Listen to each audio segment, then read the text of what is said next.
the man begging for his life, pleading to be seen as a man, like all the rest of us. Then the video of George Floyd dying over and over and over again.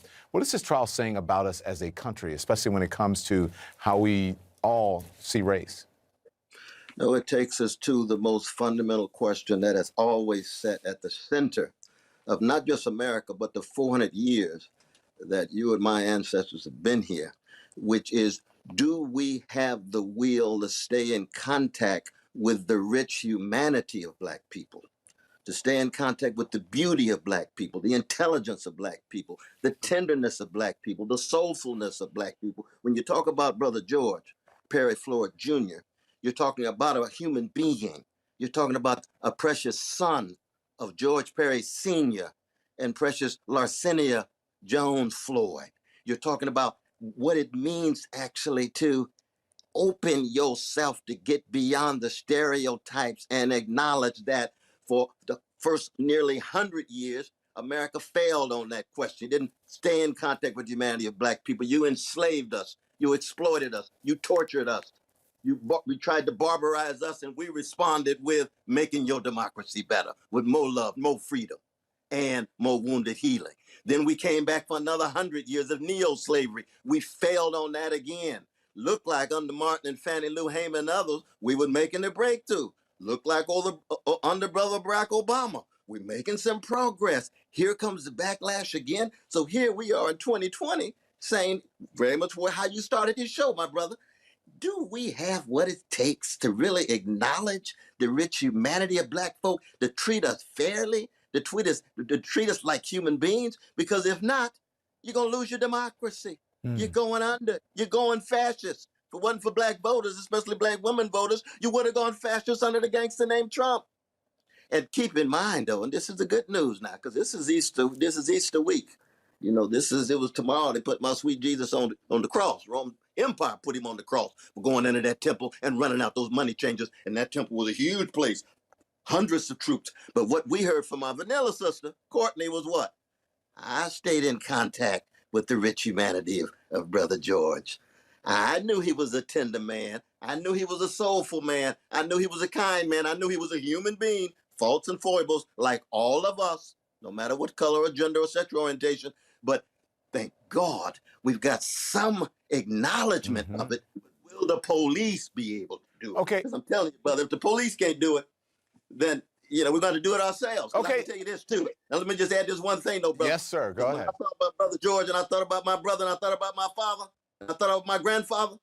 I'm not going to stand there for no 9 minutes and 29 seconds and watch somebody murder my father. No. No. Martin Luther King Jr. talked about pacifism, and I believe in nonviolence, but I'm not going to watch that kind of murder. I love my brother Charles McMillan. That's why he was crying. That's what his tears were about. He felt helpless. We're not going to do that. Some of us Black folk, some of us Black men, we're not going to stand there. We're going to have to intervene in some way. They ain't going to kill us like that, and we remain spectators. Because somewhere I read, silence is not an option. I don't stand with the silence. That's the last two sentences of your letter to Drew, your letter to your nephew. But America needs to understand that too. We got a self-respect. We got a self-defense. And we intervene when you start killing us like that.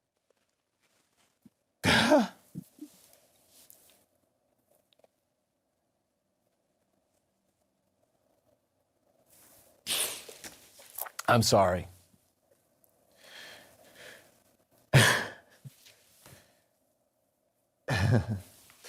We intervene out of love, brother. Out of deep love. We do it for my name. Let me ask you this, because everyone I saw on that video, and I asked this earlier, everyone I saw had some empathy, saw the humanity, felt the humanity, George Floyd, as you said, foibles and all. We're not thinking that when someone's laying on the pavement in that situation, like what they've done wrong. We're thinking about, well, you're taking the life from a human being. Why is it that every single, when you said the police thing, everybody saw his humanity and felt it, except for the police officers who were there? Because they've been getting away with it for decade after decade after decade. Even the good policemen, in the language of the mainstream, they remain silent. And they allow the gangsters in their ranks who've been mistreating folk. And keep in mind, brother, it's not just black folk who've been treated like this. You got some white brothers and sisters being treated like this, but we get 3 times. We get 36% of all of them. We only 12.8% of the population. You see what I mean? So we concerned about everybody. We ain't just because we're not confined to just the chocolate side. But I'll be damned if we're not gonna start with the chocolate side of town with our blacks, our brown, and indigenous folk, and our Asians. And it is in the name of love, but love sometimes can get real tough. Love is protect, respect, and correct. And we're not gonna stand there and just be victims. No. No, that's not Shiloh Baptist Church. That's not the West Family. That's not Glen Elder. That's not Curtis Mayfield. That's not Gladys Knight and the Pips. We come out swinging. You know I went to Shiloh. If it ain't got that swing, he wasn't just talking about notes. You know I went to Shiloh Missionary Baptist Church as a kid. That was my church growing up. Well, mine was Shiloh Baptist. And you just called it out. Professor, I'm going to do like I do with my family members and the people I know. Let me let you go. Because I gotta let me let you go because I gotta deal with some things and you're making me cry here on the TV and I gotta compose myself. Thank you. I love you, brother. I appreciate it. I love you though, brother. You stay strong. Indeed. Thank you. I'll see you soon. Be well. It is hard to hear the testimony about the last moments of George Floyd's life, second by second. And if you're having trouble